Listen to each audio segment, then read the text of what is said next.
Ele, quando começou aqui no SADA, ele não sabia ler, não sabia escrever, não respeitava ninguém, nem sequer o pai e a mãe.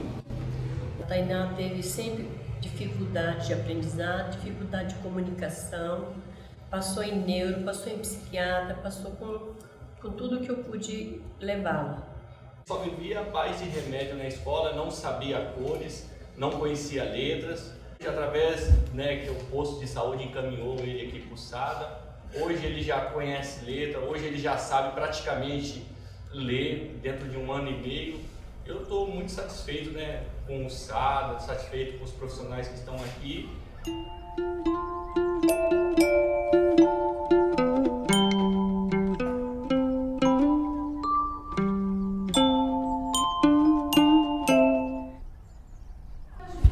Que ainda não foram superadas, como que vocês lidam com ela? Quem vocês procuram? Os professores. Você pode... Minha mãe. Meu pai, minha avó, minha família, ela pode ajudar. A amizade. Os colegas nas escolas. Carinho. Carinho com o cachorro. Muito bem! Quando você tem um animal que você gosta, isso pode te confortar? Pode tirar suas dores também, né? O SADA então vem com essa proposta de uma nova clínica, um novo jeito de olhar para essas crianças, de uma aposta nas potencialidades das crianças, de que elas podem sim ter algumas dificuldades, porém elas têm muitas potencialidades, e de poder fortalecer isso e ajudar as pessoas do seu convívio a poder ter esse olhar. Então os professores, a família, os próprios profissionais de saúde, de poder olhar para essa criança como alguém que pode sim se desenvolver, e que se ela está com algumas dificuldades agora, na verdade a gente precisa ajudar a desatar esse nó para que ela consiga continuar aí na vida da melhor forma possível, com qualidade de vida, enfim.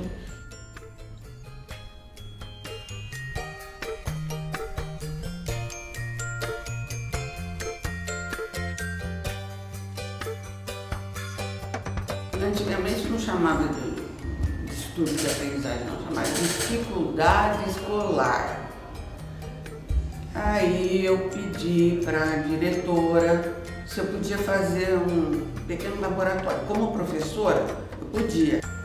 E eu comecei a fazer com os meus alunos só, naquele tempo. Só que a criançada foi melhorando, lógico, eu estava com uma visão de fono. E aí outras professoras de outras matérias também foram pedindo. E aumentou o leque de crianças, aumentou o número de crianças.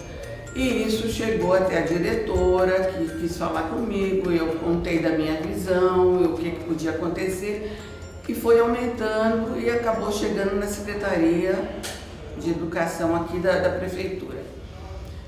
Aí é que começou a história de fono na rede. E ali a gente acabou conhecendo o Dr. Mauro e acabou começando a saúde mental por ali. E a gente foi convidado para ir nos postos de saúde, comecei a trabalhar no Jardim Conceição, pela Secretaria de Saúde. E aí foi aumentando, aí entrou uma opção de gente, a tia pode contar. Muito bom. Você escolheu mais alguns. Qual é esse? Relógio, a hora. O que a hora pode te ajudar, Marco? A ver os minutos. É mesmo? Muito boa, Marcos. Então, acho que é legal a gente falar que a gente começou, então, como a Cleide já falou, no ambulatório de saúde mental, em 83, que esse grupo conseguiu se unir, essa junção desses 3 profissionais aqui, a Mari, eu e a Cleidinha, que depois a gente incorporou a Rosi, que é uma outra psicóloga, e a gente fazia o trabalho específico para aprendizagem. Tudo que chegava no ambulatório que era para aprendizagem era direcionado para a gente. Só que Campinas vivia o início da reforma psiquiátrica e da construção e fortalecimento do SUS. Então, nessa medida, a gente teve o ambulatório sendo descentralizado para a atenção básica. Então, os profissionais da saúde mental foram para a atenção básica e o núcleo do SADA ficou centralizado, ficou como um núcleo especializado de atenção à dificuldade de aprendizagem. Isso é mais ou menos no início da década de 90. Que é um marco do SADA, é que o processo terapêutico ele é feito na saúde, né?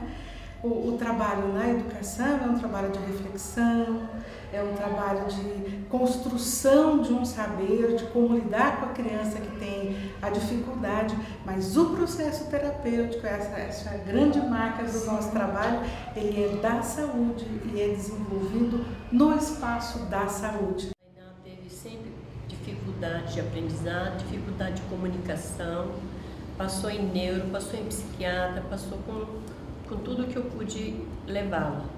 E só com o encaminhamento aqui para o SADA, graças a Deus a Tainá teve uma melhora muito grande, ela era agressiva, tinha muita dificuldade de concentração, que se dela ainda tem, porque ela é hiperativa, mas melhorou muito. A gente era referência para 4 distritos da cidade. Acho que isso é uma coisa importante, porque a gente tinha um parceiro, que era a Clínica de Psicopedagogia da PUC, que na década de 2000 fechou e nesse momento o SADA absorve também o Distrito Noroeste e a gente então passa a ser referência municipal. Em 2000 a gente retorna para a saúde mental.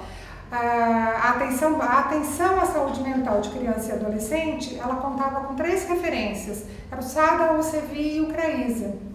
Tá? Então, neste momento, a gente compondo esse olhar mais ampliado da saúde mental e nos aproximando mais da psiquiatria, mais das crianças com dificuldades maiores, das psicoses, do autismo, a gente começa a perceber que o perfil das nossas crianças é um pouco diferente e que a gente teria que trabalhar com eles de uma outra forma. A gente já fazia um pouco isso antes, mas nesse momento essa coisa fica mais forte.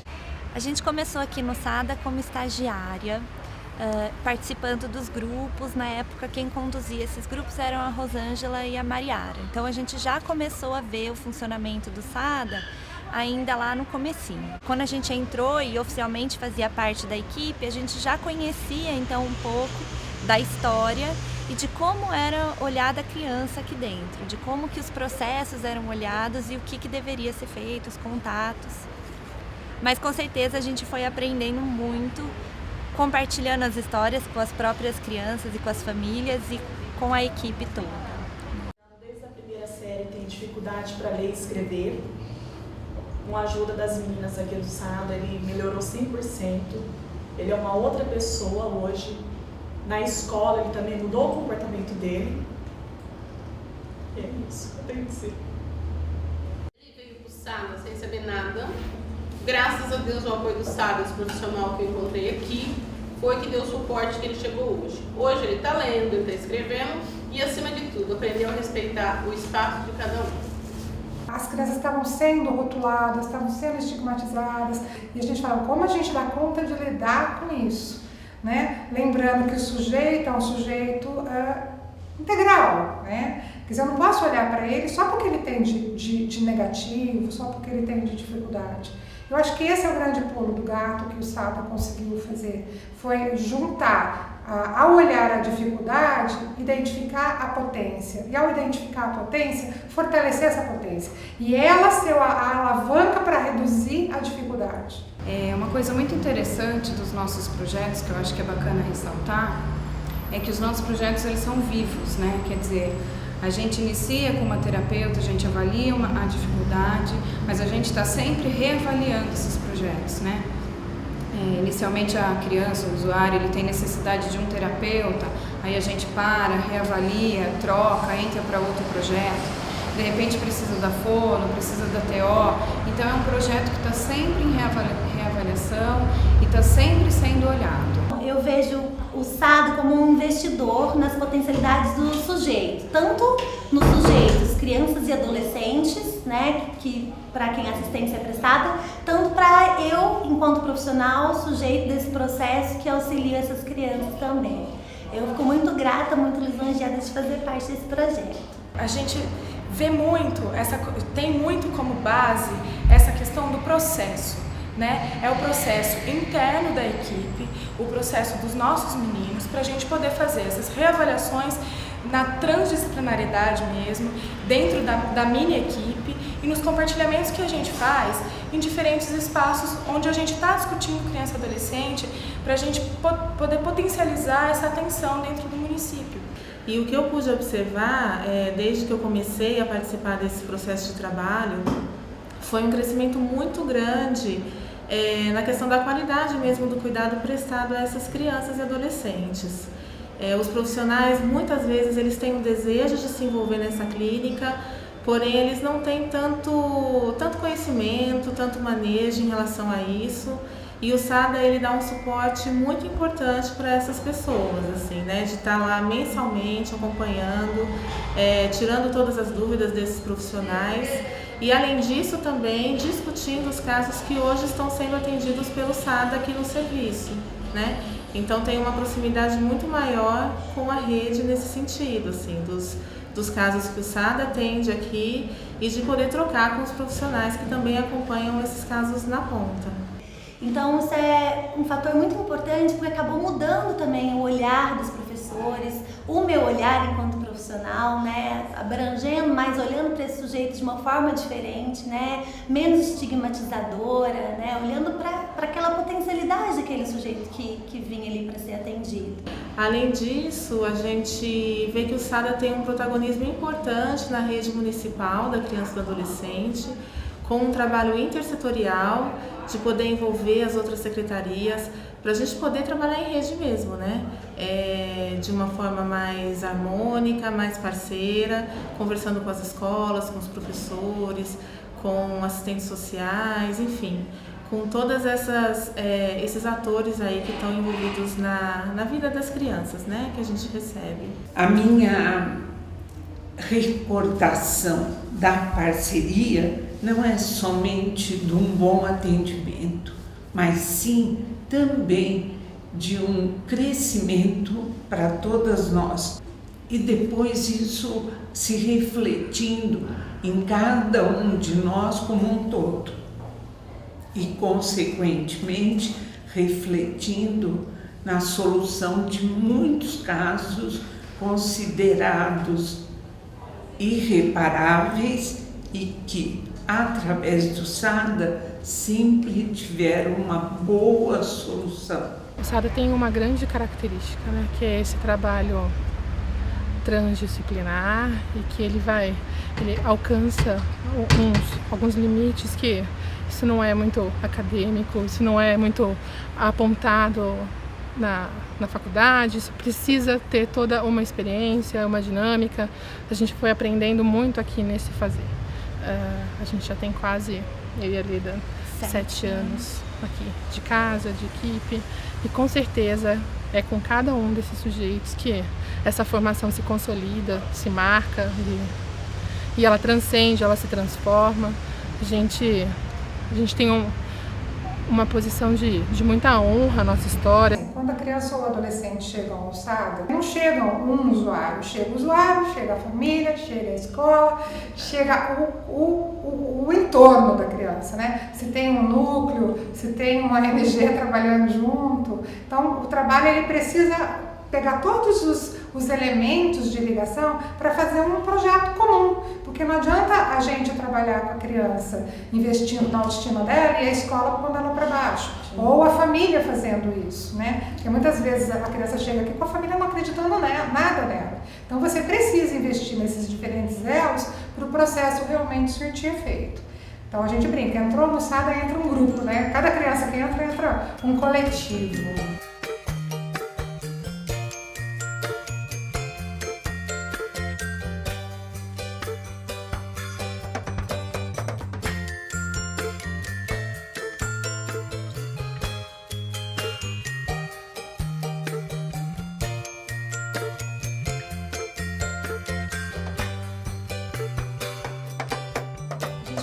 Falar o quanto a gente é grata às famílias, às crianças, aos adolescentes que compartilham com a gente as suas histórias.